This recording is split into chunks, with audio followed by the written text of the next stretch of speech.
Any and पुकी के channel में आप सबका स्वागत है। चलिए आए सुनते हैं महाभारत की कहानी, एपिसोड 16, द्रोणाचार्य की कहानी। एक दिन जब महर्षि भारद्वाज सुबह गंगा स्नान करने गए, वहाँ उन्होंने घृताची नामक अप्सरा को जल से निकलते हुए देखा। यह देखकर उनके मन में विकार आ गया था और उनका वीर्य स्खलित होने लगा। यह देखकर उन्होंने अपना वीर्य को द्रोण नामक एक बर्तन में एकत्रित कर लिया था। उसी से द्रोणाचार्य जी का जन्म हुआ था। उत्तर पांचाल के राजा पृषद भारद्वाज के मित्र थे। उन्होंने अपने बेटे द्रुपद को उनके पास पढ़ने भेजा था। द्रोण और द्रुपद साथ ही खेलते थे और साथ ही पढ़ते थे। आगे चलकर राजा पृषद की मृत्यु हो गई और उनके बाद द्रुपद पांचाल के राजा बन गए थे और कुछ समय के बाद भारद्वाज की भी मृत्यु हो गई थी। द्रोण अब चारों वेदों में प्रकांड पंडित हो गए थे। उन्होंने शर्दुवान की बेटी और कृप की बहन कृपि से विवाह कर लिया था। कुछ समय के बाद द्रोण और कृपि का एक पुत्र हुआ जो आगे चलकर अश्वत्थामा के नाम से प्रसिद्ध हुआ। एक दिन द्रोण ने सुना कि जमदाग्नि के बेटे परशुराम, जिनसे सारे शत्रु घबराते हैं, वे अपनी सारी धन संपत्ति योग्य ब्राह्मणों में बांट रहे थे। कुछ पाने की आशा में द्रोण महेंद्र पर्वत पर चल पड़े, जहाँ परशुराम रहते थे। महेंद्र पर्वत पर परशुराम के सामने पहुंचकर द्रोण ने सबसे पहले उन्हें साष्टांग प्रणाम किया। फिर द्रोण ने बताया कि वे जन्म से एक ब्राह्मण है और महर्षि भारद्वाज के पुत्र हैं, मगर वे किसी स्त्री से उत्पन्न नहीं हुए। यह सुनकर परशुराम ने पूछा, तुम क्या चाहते हो ब्राह्मण? द्रोण ने उत्तर दिया, कृपया करके अपनी अपार संपत्ति से मुझे कुछ दे दीजिए। परशुराम ने कहा, सारा सोना और जमीन तो मैं बांट चुका हूँ, केवल मेरे शस्त्र और मेरा शरीर बचा है। परशुराम ने द्रोण से पूछा, बोलो तुम उनमें से क्या लोगे? द्रोण ने उत्तर दिया, मुझे अपने शस्त्र दीजिए और उनके रहस्य समझाइए। परशुराम ने बड़ी प्रसन्नता से द्रोण को अपने शस्त्र दिए और उनके रहस्य समझाए। शस्त्रों का ज्ञान पाकर द्रोण काफी खुश हो गए। तभी उन्हें अपना पुराना मित्र द्रुपद याद आ गया। उसके पश्चात द्रोण पांचाल देश पहुँचे और द्रुपद के दरबार में जाकर बोले, मित्र, क्या तुमने मुझे पहचाना? द्रोण के मुख से ऐसी बात सुनकर राजा द्रुपद ने उन्हें बहुत भला बुरा कहा। द्रुपद ने कहा कि एक राजा और साधारण ब्राह्मण कभी मित्र नहीं हो सकते। राजाओं के गरीब दोस्त नहीं होते। उस समय हम दोनों समान थे, इसलिए मित्र थे। अब मैं एक धनी हूँ और तुम निर्धन हो। द्रुपद की ये बात द्रोण को अच्छी नहीं लगी और वो किसी तरह द्रुपद से अपने मान का बदला लेने की बात सोचते हुए हस्तिनापुर आ गए। हस्तिनापुर में द्रोण कृपि और अश्वत्थामा के साथ अपने बहनोई कृप के घर में रहने लगे। एक दिन कुरुवंश के सब राजकुमार शहर के बाहर गिल्ली डंडा खेलने गए। खेल के बीच गिल्ली एक गहरे सूखे कुएं में जा गिरी। राजकुमार उसे निकालने की कोशिश करके निराश हो गए। तभी उन्हें एक ब्राह्मण दिखाई दिया। वे उस ब्राह्मण के पास गए जो द्रोण थे। द्रोण ने उनसे कहा, प्रतापी भरत के वंशज अपनी गिल्ली वापस नहीं ला सके। कैसे क्षत्रिय हो तुम? धिक्कार है तुम्हारे धनुष पर। द्रोण ने कहा, अगर तुम लोग मुझे खाना खिलाने का वचन दो तो मैं तुम्हारी गिल्ली ही नहीं, ये अंगूठी भी निकाल लूंगा जो मैं इस कुएं में फेंक रहा हूँ। इसके साथ द्रोण ने अंगूठी कुएं में डाल दी। तब पांडवों के सबसे बड़े भाई युधिष्ठिर ने कहा, अगर कृपाचार्य जी ठीक समझे तो आप हमसे रोज भिक्षा ले जाया करें। द्रोण सिर्फ मुस्कुराए और मुट्ठी भर घास उखाड़ कर बोले, मैं मंत्र बोलकर इनमें शस्त्रों की शक्ति भर दूंगा। अब मैं एक घास से दूसरी घास बांधकर श्रृंखला बनाऊंगा और उससे गिल्ली बाहर निकाल दूंगा। जब द्रोण ने सचमुच गिल्ली निकाल दी, राजकुमार चकित रह गए और बोले, ब्राह्मण, अब अंगूठी भी निकाल दीजिए। द्रोण ने अपने धनुष से एक बाण छोड़ा और अंगूठी उसमें बींधकर बाहर आ गई। उसे द्रोण ने चकित राजकुमारों की ओर बढ़ा दिया। राजकुमार बोले, आपको प्रणाम है। ऐसा पराक्रम हमने आज तक कभी देखा न सुना। आप कौन हैं? हम आपकी क्या सेवा कर सकते हैं? द्रोण ने कहा, भीष्म के पास जाओ और आज जो भी कुछ घटित हुआ है उन्हें सब बताओ, वह मुझे पहचान लेंगे। राजकुमारों से सारा वर्णन सुनकर भीष्म जान गए कि वे ब्राह्मण द्रोणी है। राजकुमारों के लिए उनसे उत्तम गुरु नहीं मिलेगा। ये निश्चय कर भीष्म स्वयं जाकर उन्हें महल ले आए। भीष्म ने उनसे पूछा कि उनका हस्तिनापुर आना कैसे हुआ। द्रोण ने उत्तर दिया, बहुत समय पहले वे महर्षि अग्निवेश से शस्त्र विद्या सीखा करते थे। पांचाल देश का राजकुमार द्रुपद बचपन से ही मेरा सहपाठी रहा था और वो मुझसे एक ही बात बोला करता था, द्रोण, जब पिता के बाद मैं पांचाल की गद्दी पर बैठूंगा, मेरी संपत्ति तुम्हारी भी संपत्ति होगी, ये मेरा वचन है। कुछ वर्षों के बाद एक दिन मेरे बेटे अश्वत्थामा ने पड़ोसी के धनी बच्चों को दूध पीते देखा और दूध देखकर वह मचल पड़ा और उसके दोस्तों ने उसे बहला फुसलाकर पानी में आटा घोलकर पिला दिया और मेरा पुत्र अश्वत्थामा उसे दूध समझकर खुशी से नाच पड़ा। मुझे ये घटना अच्छी नहीं लगी। लोगों ने मुझे बहुत सुनाया और कहा, धिक्कार है द्रोण पर, जो धन पाने के लिए कुछ नहीं करता। दूध के लिए तरसता उसका बच्चा आटे का घोल पीकर ही खुश हो गया। मुझसे ये सब सहन नहीं हुआ और मैं अपनी पत्नी और बच्चे समेत पांचाल देश चल पड़ा। बचपन की मित्रता और उसके पुराने वचन के भरोसे मैं बड़े विश्वास के साथ उसके सामने जा पहुंचा। किंतु जब मैं उससे मिलने गया तब वह अपना वचन भूल गया और सारी सभा के बीच में उसने मेरा अपमान कर दिया। वहां से चलकर मैं योग्य शिष्यों की तलाश में हस्तिनापुर आया हूँ। आप जैसा आप उचित समझे। और भीष्म ने कहा, अब आपके धनुष का उपयोग कुरुवंश के राजकुमारों को धनुर्विद्या सिखाने में होगा। कुरुवंश की सारी धन दौलत आपकी है। यह कुरुवंश आपका सेवक है। आप जो आज्ञा देंगे वही होगा। भीष्म ने द्रोण को धन से भरा हुआ एक सुंदर घर रहने के लिए दिया और फिर पांडवों और कौरवों की शिक्षा का कार्य उन पर सौंप दिया। एपिसोड 17, द्रोणाचार्य और अर्जुन की कहानी।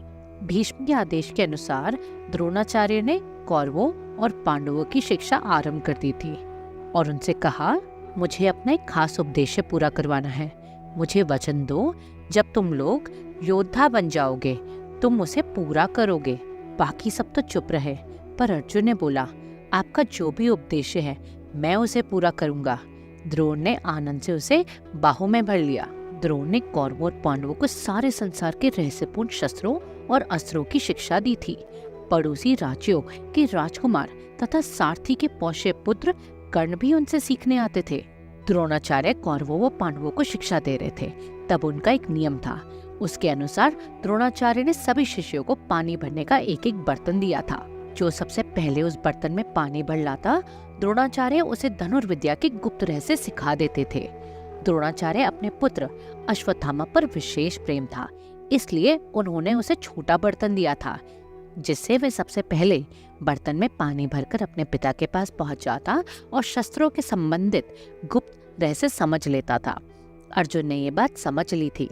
अर्जुन वरुणास्त्र के माध्यम से जल्दी अपने बर्तन में पानी भरकर द्रोणाचार्य के पास पहुंच जाते और गुप्त रहस्य सीख लेते थे। धनुर्विद्या में अर्जुन की लगन देखकर द्रोण ने रसोइयों को बुलाकर आज्ञा दी, अर्जुन को कभी अंधेरे में खाना मत परोसना, पर उसे ये मत बताना कि मैंने ऐसा कहा है।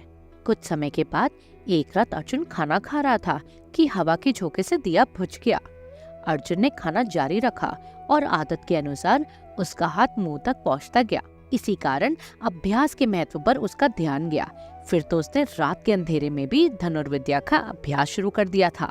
धनुष की आवाज सुनकर द्रोण उसके पास पहुंचे और बोले, मैं तुमसे बहुत प्रसन्न हूँ, मैं तुम्हें सबसे श्रेष्ठ धनुधर बनाऊंगा।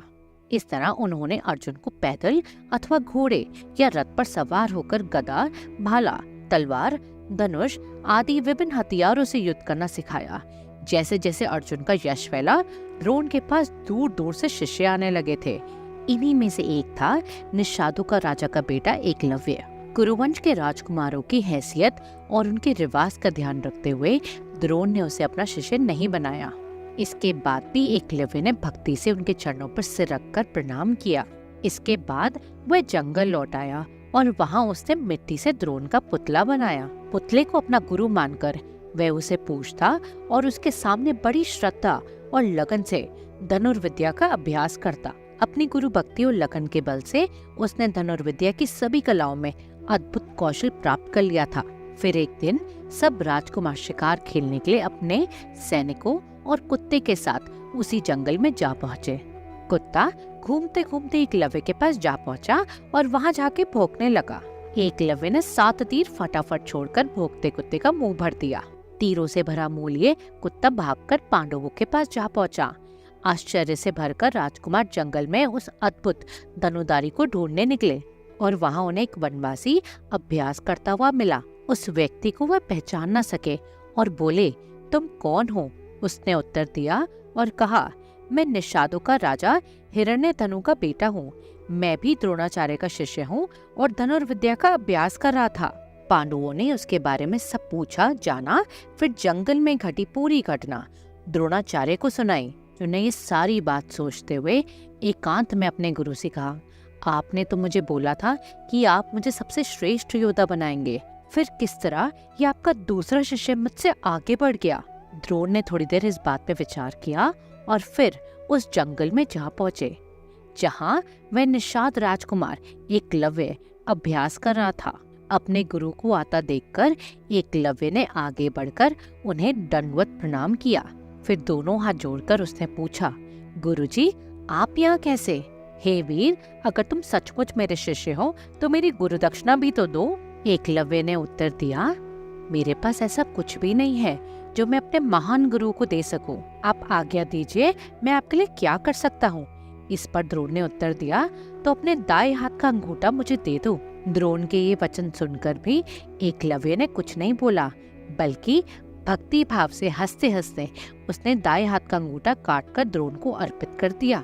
इसके बाद वह 4 उंगलियों से तीर चलाने का अभ्यास करता रहा, पर पहले जैसी निपुणता आ ना सकी। कुछ समय बीत गया। उसके पश्चात दुर्योधन और भीम ने गदा चलाने में निपुणता हासिल करी। दूसरी ओर अश्वत्थामा रहस्यमय शस्त्रों और अस्त्रों का उपयोग करने में माहिर हुए। नकुल और सहदेव तलवार चलाने में बेजोड़ थे और रथ चलाने में युधिष्ठिर सबसे आगे थे। लेकिन इन सब चीजों में अर्जुन ही सिर्फ निपुण थे। जब राजकुमारों की पढ़ाई पूरी हो गई, तब द्रोण ने उनकी परीक्षा लेने के लिए लकड़ी का पक्षी बनवाकर उसे पेड़ की एक डाली पर रखवा दिया। फिर सारे राजकुमारों को वहां बुलाकर कहा, फौरन अपना धनुष बाण उठाओ और तुम्हें उस पक्षी का सिर काटकर गिराना है। मैं बारी बारी से हर एक को बुलाऊंगा। द्रोण ने सबसे पहले युधिष्ठिर को बुलाकर कहा, निशाना साधो, मैं कहूँ तो बाण चलाना। जब युधिष्ठिर तैयार हो गए तो द्रोण ने पूछा, पेड़ पर तुम्हें पक्षी दिख रहा है? युधिष्ठिर ने उत्तर दिया, हाँ गुरुजी। द्रोण ने फिर पूछा, क्या तुम्हें पेड़ और तुम्हारे भाई दिख रहे हैं? युधिष्ठिर ने उत्तर दिया, हाँ मुझे आप, पेड़ और सारे भाई साफ साफ दिख रहे हैं। युधिष्ठिर का उत्तर सुनने के बाद द्रोण ने बोला, हट जाओ, तुमसे निशाना नहीं साधेगा।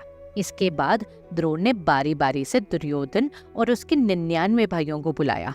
फिर भीम, नकुल और सहदेव को बुलाया तथा उनसे भी वही सवाल पूछा। सभी ने वही उत्तर दिया और द्रोण ने सबको हट जाने के लिए कहा। तब द्रोण मुस्कुराकर अर्जुन से बोले, वह रहा लक्ष्य, अब निशाना साध कर खड़े रहो। मैं जब आज्ञा दूं तब बाण छोड़ना। अर्जुन बाण साध कर खड़ा हो गया। द्रोण ने पूछा, तुम्हें पक्षी, पेड़ मैं दिख रहा हूँ? अर्जुन ने उत्तर दिया, मुझे सिर्फ पक्षी दिख रहा है और कुछ भी नहीं, न आप न पेड़। इस पर द्रोण ने पूछा, अगर पक्षी दिख रहा है तो उसका रंग रूप बताओ। अर्जुन ने उत्तर दिया, मुझे पक्षी का सिर्फ सिर दिखाई दे रहा है, शरीर नहीं। द्रोण अर्जुन की बात सुनकर खुश हो गए और बोले, तीर चलाओ। अर्जुन ने धनुष से बाण छोड़ा और लकड़ी से बना हुआ पक्षी के सिर में धंस गया और पक्षी धरती पर गिर गया। द्रोण ने अर्जुन को गले लगा लिया और मनी मन सोचने लगे, अब द्रुपद की हार निश्चित है। कुछ दिन के बाद द्रोण सब शिष्यों के साथ गंगा नहाने के लिए गए। द्रोण पानी में उतरे तो एक मगर ने उनका पैर पकड़ लिया। यूं तो वह अपने आप को छुड़वा सकते थे, फिर भी वह चिल्लाए, मुझे बचाओ, मुझे बचाओ। द्रोण के बोलते बोलते ही अर्जुन ने 5 नोकीले बाणों से मगर को बींध डाला। बाकी राजकुमार तो बस वहां खड़े होकर देखते रहे।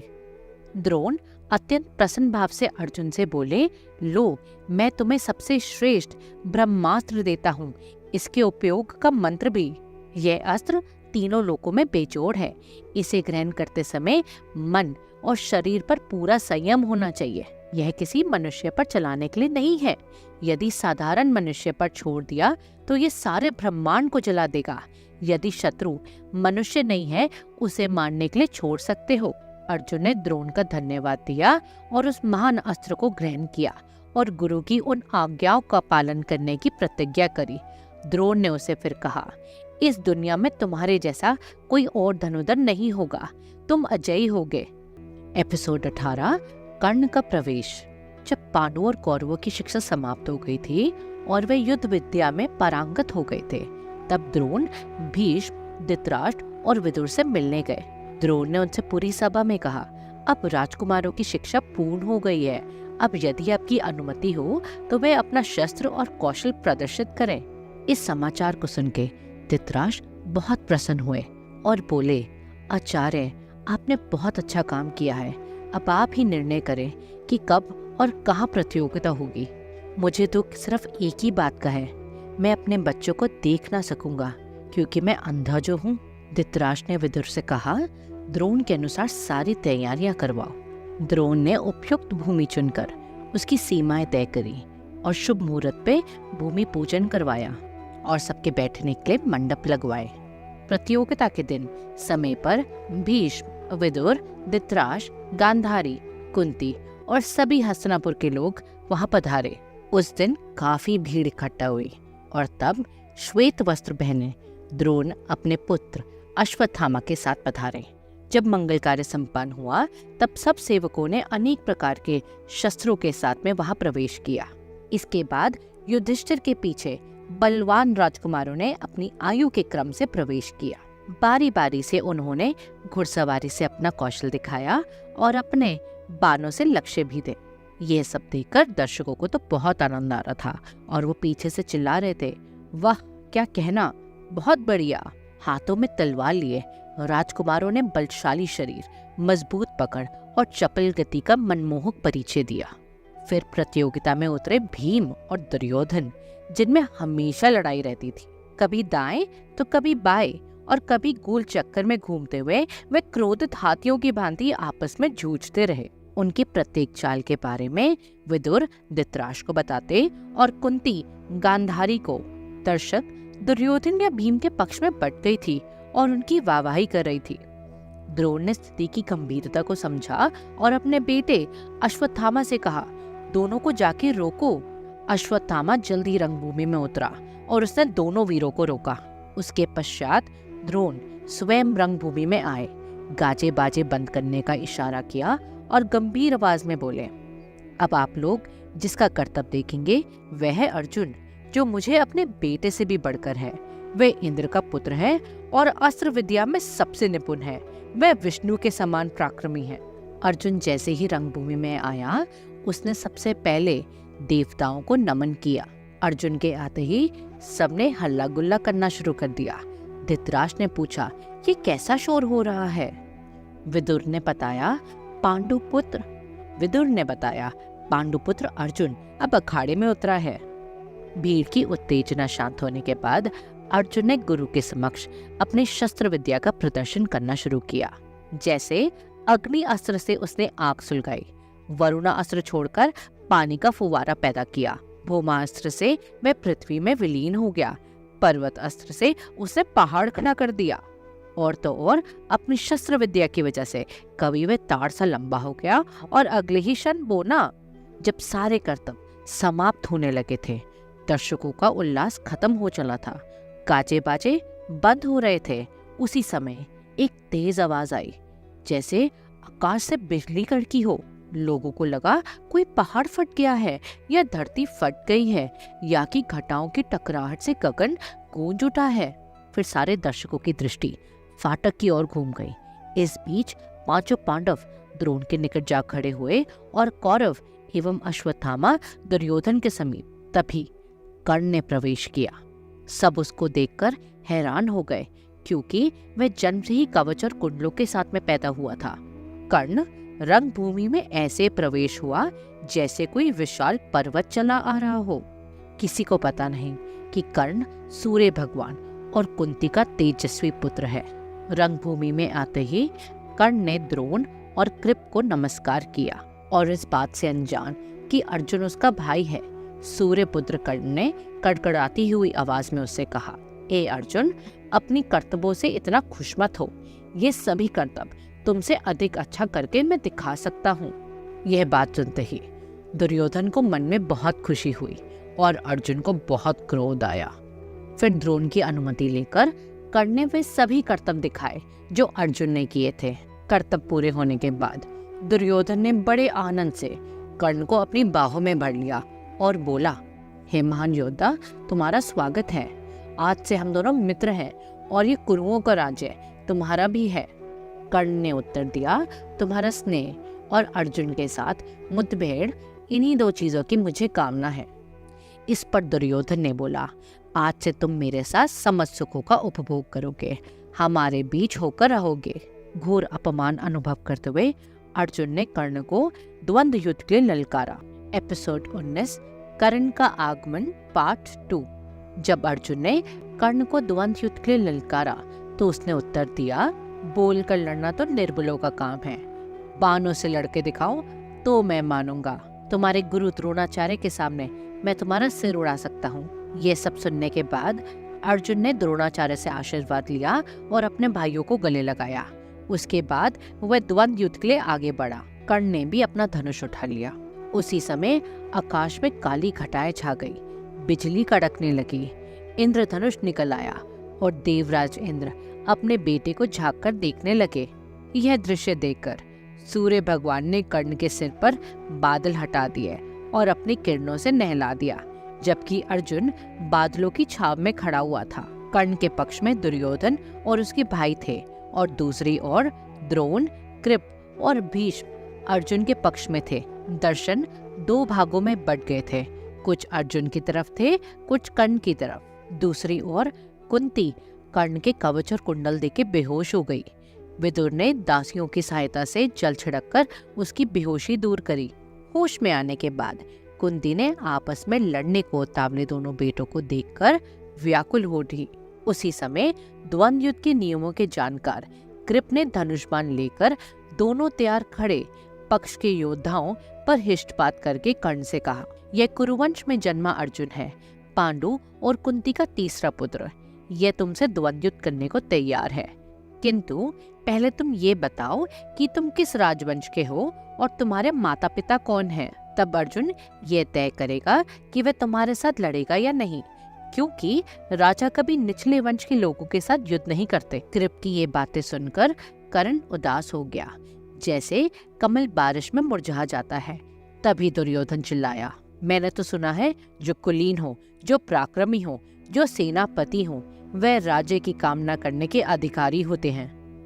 यदि अर्जुन उस आदमी से नहीं लड़ेगा जो राजा नहीं है, तो मैं यहीं पर कर्ण को अंग राज्य की गद्दी पर बैठाता हूँ। और उसी समय सोने का सिंहासन मंगवाकर कर्ण को बिठा दिया गया। ब्राह्मणों ने मंत्र, फूल और जल से उसका राज्याभिषेक किया। अंगराज कर्ण की जय के नारे लगे। कर्ण ने दुर्योधन को गले लगा लिया और कहा, तुमने मुझे राज्य दिया है, इसके बदले मैं तुम्हारे लिए क्या कर सकता हूँ। दुर्योधन ने उत्तर दिया, बस इसके बदले मैं तुम्हारी अटूट मित्रता चाहता हूँ। तब कर्ण ने उत्तर दिया, मैं वचन देता हूँ। दोनों उसके बाद बहुत गहरे मित्र बन गए। इतने में मैले कपड़ों में पसीने से तत्पर लाठी उठाए कांपते हुए एक आदमी वहां पहुंचा। उसे देखते ही कर्ण ने अपना धनुष बाण जमीन पर रख दिया। राजमुकुट से सुशोभित अपना सिर प्रतिभक्ति से भरकर उसके चरणों में नवाया और उस आदमी ने कर्ण को गले लगाते हुए कहा, मेरे बेटे, मैं आज बहुत खुश हूँ। और ये कहते ही उनकी आंखों में खुशी के आंसू आ गए। यह सब देखकर भीम ने समझा कर्ण सारथी का बेटा है और उसका तिरस्कार करते हुए कहा, तुम तो सूत पुत्र हो, अर्जुन के हाथों मरने की योग्यता तुम में नहीं है। ये चाबुक उठाओ और रथ चलाओ, वही तुम्हारे वंश के अनुरूप काम है। ये कठोर शब्द सुनकर कर्ण को अच्छा नहीं लगा और उसी समय गुस्से में दुर्योधन ने भीम को उत्तर दिया, ये शब्द तुम्हें शोभा नहीं देते भीम। क्षत्रिय का सबसे बड़ा गुण है पराक्रम। नदियों की शालीनता की भांति वीरों की शालीनता भी रहस्यमय होती है। और इतना ही नहीं, जिनके जोड़ का योद्धा दुनिया में दूसरा नहीं है, वे हमारे गुरु द्रोण यज्ञ कलश में जन्मे थे और कृप जन्मे थे कुशा से। और तुम सब पांडवों की जन्म की कहानी भी मैं जानता हूँ। कवच और कुंडल पहनकर पैदा हुआ और सारे शुभ लक्षणों से युक्त है कर्ण। केवल अंग देश का नहीं, विश्व पर राजा बनने के योग्य है। कर्ण के लिए मैंने जो किया है वह जिसे सहन नहीं हो, वे धनुष उठाकर रथ पर चढ़े और मेरे साथ युद्ध करे। तब दर्शकों की भीड़ से हाँ की आवाजें आई और इतने में सूर्य अस्त हो गया। दीपकों के उजाले में कर्ण का हाथ पकड़कर दुर्योधन उसे अपने संग महल ले आए। द्रोण, कृप तथा भीष्म के साथ पांडव भी अपने घर चले गए। दर्शक भी लौट गए। कुछ अर्जुन को सराह रहे थे, कुछ कर्ण को और कुछ दुर्योधन को। कुंती मनी मन प्रसन्न थी क्योंकि मैं पहचान गई थी कि कर्ण उसी का बेटा है। एपिसोड 20 द्रोणाचार्य का बदला। कौरव और पांडव अब पक्के योद्धा बन गए थे। यह जानकर द्रोण ने सोचा कि अब उनसे गुरु दक्षिणा मांगने का समय आ गया है और एक दिन उन्होंने उन सबको बुलाया और कहा, पांचाल के राजा द्रुपद को युद्ध में हराकर बंदी बनाकर ले आओ। मुझे तुमसे यही गुरु दक्षिणा चाहिए। गुरु का आदेश मिलते ही राजकुमार द्रोण के साथ सेना लेकर रवाना हो गए। रास्ते में उन्होंने पांचाल के सैनिकों को हराया और उन्होंने द्रुपद की राजधानी को जा घेरा। अर्जुन ने देखा कि दुर्योधन, उसके भाइयों और कर्ण के बीच आक्रमण करने की जल्दी मची हुई है और उसने द्रोण से जाके कहा, युद्ध में द्रुपद को बंदी बनाना उनके बस का काम नहीं है। जब वे थक जाएंगे तब हम मैदान में उतरेंगे। और ये कहकर अर्जुन और उसके भाई किले के बाहर रुक गए।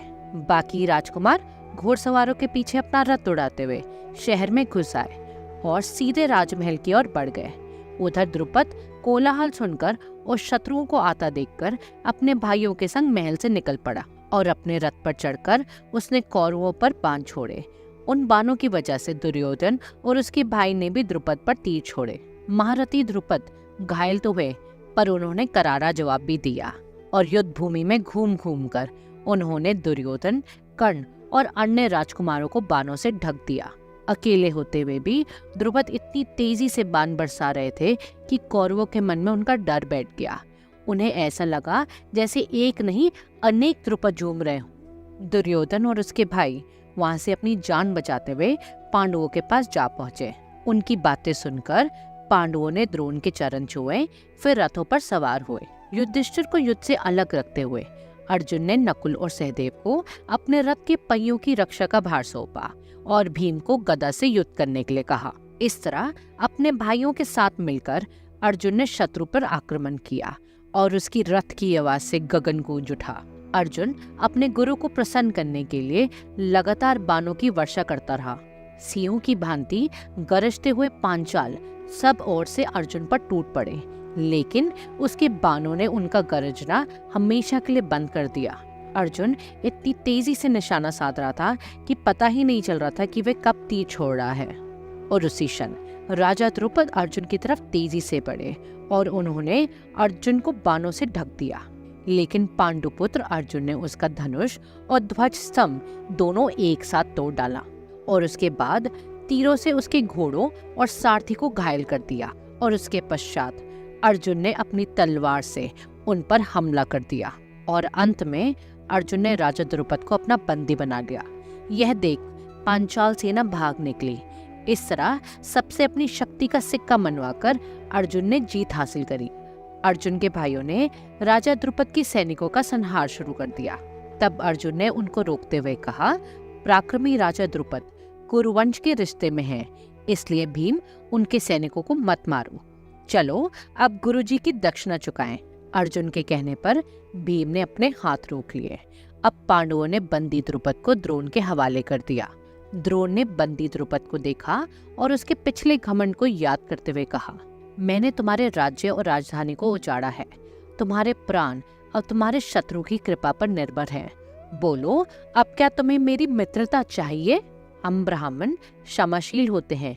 आश्रम में साथ खेलते पढ़ते हुए मुझे तुमसे स्नेह हो गया था, इसलिए मैं एक बार फिर तुम्हारा स्नेह मांगता हूँ। अब मैं तुम्हारा आधा राज्य तुम्हें उपहार में वापस करता हूँ। तुमने कहा था ना कि राजा का मित्र राजा ही होता है, इसलिए मैंने तुम्हारा राज्य पाने का प्रयत्न किया और यदि तुम्हें स्वीकार हो तो मैं तुम्हारा मित्र बना रहूंगा। द्रुपद भीतर से तिलमिला रहा था, पर उसने द्रोण की दोस्ती स्वीकार कर ली। द्रुपद ने मन ही मन ये निश्चय किया कि वे शास्त्र बल से द्रोण का सामना नहीं कर पाएंगे, इसलिए माँ पराक्रमी पुत्र की प्राप्ति के लिए सारे भूमंडल में भटकते रहे। आगे की कहानी सुनने के लिए सुनते रहिए एनी एंड पोकी को। और अगर आपको मेरा चैनल पसंद आ रहा है तो चैनल को लाइक और सब्सक्राइब करना ना भूलें। धन्यवाद।